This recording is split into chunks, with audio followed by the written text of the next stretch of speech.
Karena di mana lagi masyarakat kemudian akan menggantungkan harapan mereka. Masyarakat akan kemudian menitipkan pesan-pesan kesengsaraan mereka kecuali kepada mahasiswa.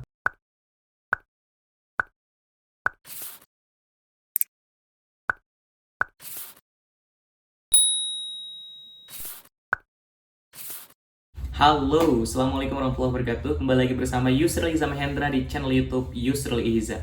Teman-teman semua, di konten kali ini kita akan membicarakan berkaitan dengan mahasiswa. Tentunya teman-teman semua pasti bertanya-tanya ya, kemana mahasiswa? Kok mahasiswa hari ini hilang dari permukaan? Daya kritis mahasiswa kok tidak ada gitu loh. Mahasiswa kok nggak ada yang melakukan demonstrasi, memberikan kritikan kepada kekuasaan.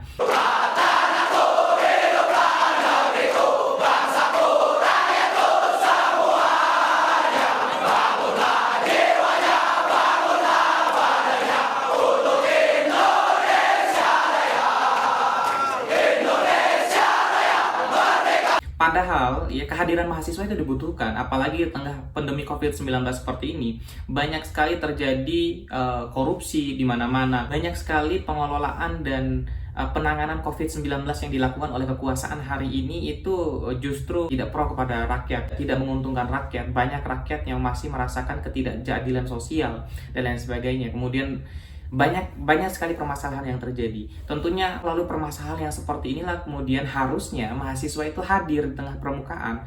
Mahasiswa itu kembali lagi menjadi agen kontrol dari kekuasaan. Apalagi kita tahu kan bahwa di dalam kekuasaan kita itu tidak ada oposisi. Hilangnya oposisi itu sangat berbahaya.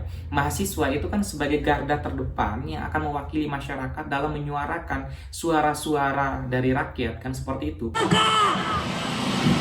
Kami di sini masyarakat, mahasiswa, untuk mengingatkan Bapak ketika Bapak salah. Dan kami kesini nyatanya Indonesia sedang tidak baik-baik saja.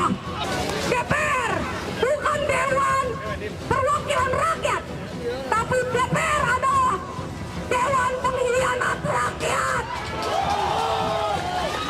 DPR bukan Dewan Perwakilan Rakyat, tapi DPR penindas rakyat. Ketika oposisi di pemerintahan itu tidak ada, maka kontrol dari mahasiswa ini sangat dibutuhkan. Kontrol dari mahasiswa itu sangat dibutuhkan untuk bagaimana mewakili suara-suara masyarakat. Tapi yang terjadi hari ini justru sebaliknya gitu loh. Mahasiswa hilang dari permukaan. Mahasiswa tampaknya ya karena COVID-19 juga ikut sakit juga daya kritisnya. Ini kan berbahaya, padahal kan mahasiswa itu kan adalah intelektual muda. Mereka itu adalah orang yang diproduksi di dalam kampus itu untuk memberikan inovasi, memberikan kritikan dan masukan kepada kekuasaan. Justru yang terjadi hari ini, ya mahasiswa karena pandemi COVID-19 hilang dari permukaan. Entah, saya nggak tahu ya, apakah memang karena COVID-19 ini mahasiswa akhirnya pada pulang kampung, kemudian tidak bisa melakukan konsolidasi, pertemuan-pertemuan, dan lain sebagainya.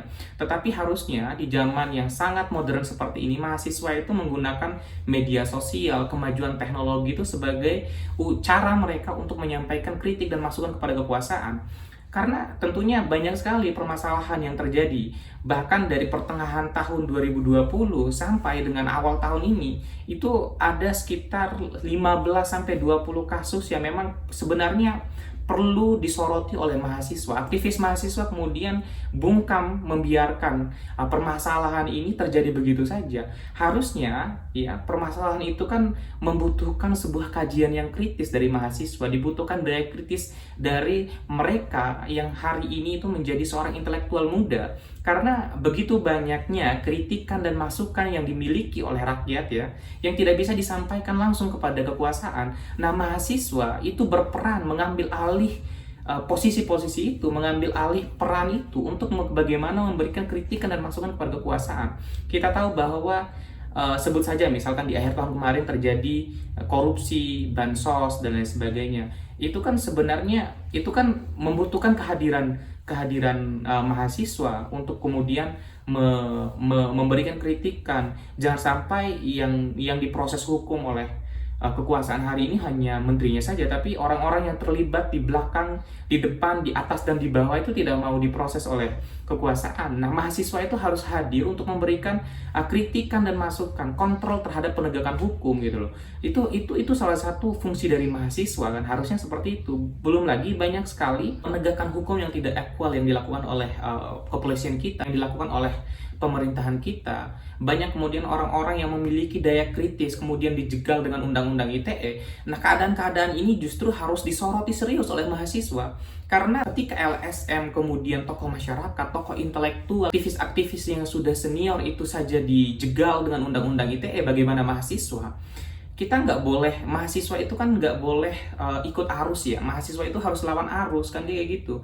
Saya sebagai orang yang pernah merasakan dunia kampus, kemudian merasakan dinamika bagaimana mahasiswa itu, saya merasa bahwa kehadiran mahasiswa itu sangat penting ya. Mahasiswa itu menjadi tombak untuk melakukan terobosan-terobosan terhadap ketidakmampuan kekuasaan untuk memberikan solusi terhadap permasalahan yang terjadi. Mahasiswa itu menjadi busur bagi masyarakat karena ketika kekuasaan itu sudah enggan untuk mendengarkan kritikan dan masukan, mahasiswa itu sebagai pendobrak dari itu semua. Benteng-benteng kekuasaan itu bahkan harus bisa dijebol oleh mahasiswa. Itu kan seperti yang dilakukan oleh abang-abang kita di tahun 1998 ketika reformasi itu digaungkan. Mereka kan bahkan jeruji-jeruji besi yang dihadang kepada mahasiswa itu mereka terobos gitu. Karena apa? Ada sebuah nilai yang mereka perjuangkan.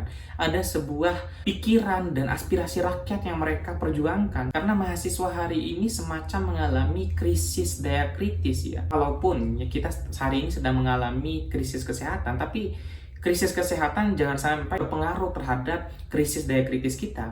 Karena di mana lagi masyarakat kemudian akan menggantungkan harapan mereka. Masyarakat akan kemudian menitipkan pesan-pesan kesengsaraan mereka kecuali kepada mahasiswa. Iya kan? Mahasiswa itu harusnya sadar. Mahasiswa, ayolah bangun. Kembali bangun dari tidur panjang yang teman-teman semua sudah lakukan gitu loh.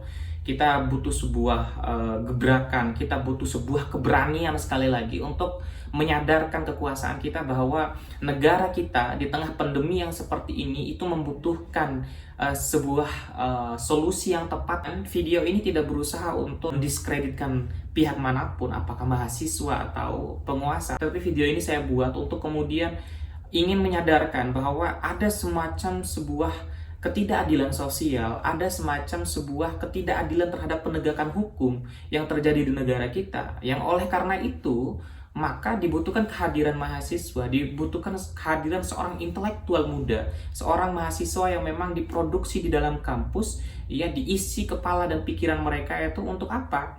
Untuk memberikan daya kritis dan kontrol mereka terhadap kekuasaan. Karena berbahaya kemudian kampus itu memproduksi ya orang-orang yang akan manut kepada kekuasaan ya.